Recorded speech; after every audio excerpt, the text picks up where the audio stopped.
Assalamu alaikum viewers, welcome to my YouTube channel. Today we are going to discuss another amazing topic, techniques of honest deception. So let's have a look at what is honest deception. Honest deception is a use of choice of words to imply something different from the literal meaning. It's a literary device where the narrator intentionally misleads the audience in a transparent way to enhance understanding or enjoyment. तो इसका मतलब क्या हुआ कि ये जो honest deception है ये लिटरेरी टेक्निक्स या डिवाइसेस को यूज़ करके राइटर अपनी राइटिंग की अंडरस्टैंडिंग और इंजॉयबिलिटी को बढ़ाता है. There are various techniques of honest deception which writer use in his literary works.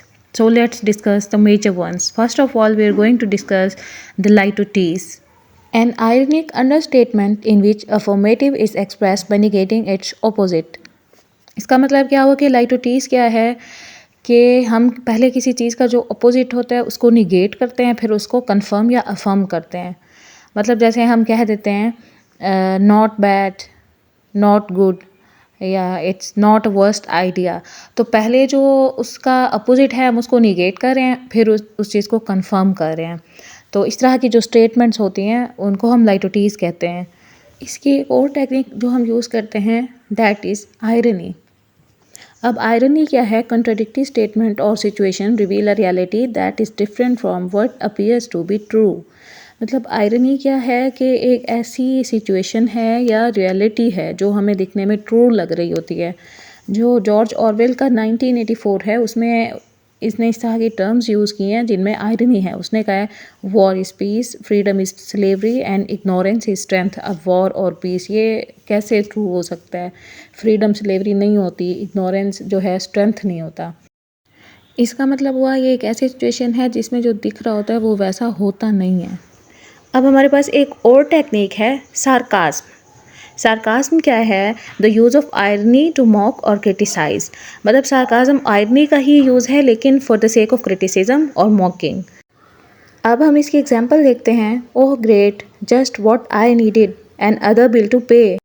अब अगर किसी को बिल पे करना पड़ता है तो वो उसको ग्रेट नहीं कहेगा क्योंकि उसको बिल पे करते हुए खुशी नहीं होती. ये just for the sake of criticism इधर वर्ड ग्रेट यूज़ किया है. या इसकी एक और एग्जांपल है wow I am so excited to stuck in this traffic jam.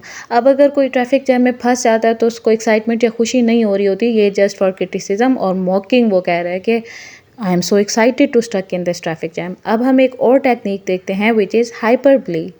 N exaggerated over statement is called hyperbole. अब हाइपरप्ली जो है ना वो लाइटोटीज़ का ऑपोजिट है. हाइपरप्ली ओवर या एग्जिजरेटेड स्टेटमेंट है और जो लाइटोटीज़ था वो अंडर स्टेटमेंट थी. तो ये दोनों एक दूसरे के ऑपोजिट हुए. हाइपरप्ली की एग्जांपल में जैसे हम कह देते हैं there were millions of people in the party. अब जो पार्टी है वो एक छोटा इवेंट है, उसमें मिलियंस ऑफ पीपल नहीं होते. ये जस्ट एग्जिजरेशन है या मतलब ओवर स्टेटमेंट है. पार्टी छोटा इवेंट है, उसमें हंड्रेड्स ऑफ पीपल हो सकते हैं लेकिन मिलियंस ऑफ पीपल नहीं होते. अब हमारे पास और टेक्निक है यूफेमिज्म. यूफेमिज्म क्या है? A word or phrase that is used in place of a more direct or harsh term in order to make a statement sound more pleasant or acceptable. अब इसका मतलब क्या हुआ कि यूफेमिज्म एक ऐसी टेक्निक है जिसमें राइटर कुछ ऐसे वर्ड्स जो हार्श होते हैं उनको रिप्लेस कर देता है पोलाइट वर्ड्स के साथ. मतलब ताकि जो उसकी राइटिंग है वो मोर एक्सेप्टेबल हो जाए, हार्शनेस जो है वो कम हो जाए. जैसे हम वर्ड डेड की जगह पे पास्ट वे यूज़ कर देते हैं या हम कह देते हैं senior moment instead of memory loss या फॉरगेटफुलनेस की जगह. तो इस तरह के जो वर्ड्स होते हैं वो मोर एक्सेप्टेबल बन जाते हैं, राइटिंग को अच्छा बना देते हैं. अब हमारे पास एक और टाइप है ऑक्सीमोरान. ऑक्सीमोरान क्या है? Oxymoron is using two contradictory words or ideas together in a way that create a sense of deception. Oxymoron दो डिफरेंट आइडियाज़ या वर्ड्स को एक साथ यूज़ करना है just to create sense of deception. ये अंडरस्टैंडिंग और वही इन्जॉयमेंट को बढ़ाने के लिए. अब इसकी एग्जांपल है क्रूअल काइंडनेस और लिविंग डेथ. क्रूअल काइंडनेस नहीं हो सकती, या तो काइंडनेस होगी या क्रूअल होगा, और लिविंग डेथ भी नहीं हो सकती. अब एक और एग्जांपल है रेड हेरिंग. रेड हेरिंग क्या है? A red herring is something that misleads or distracts from a relevant or important question. It may be either a logical fallacy or a literary device that leads readers or audience toward a false conclusion. मतलब अब red herring क्या हुआ कि audience को mislead करना, जो main question हो ना उससे ऑडियंस को मिसलीड करना है। ये या तो एक लॉजिकल फ्लैसी हो सकती है, मतलब लॉजिकली किसी ने यूज़ किया, या फिर एक लिटरेरी डिवाइस हो सकती है ऑडियंस को एक फॉल्स कंक्लूजन की तरफ ले जाने के लिए। इसकी बेस्ट एग्जांपल है Harry Potter books by J.K. Rowling. हमारे पास ऑनेस्ट डिसेप्शन की एक और टेक्निक है पन। अब पन क्या है? अ play on words that exploits the similarity in sounds between the two words with distinctly different things. अब पन क्या है? मतलब पन को सिंपली हम प्ले ऑन वर्ड्स कहते हैं।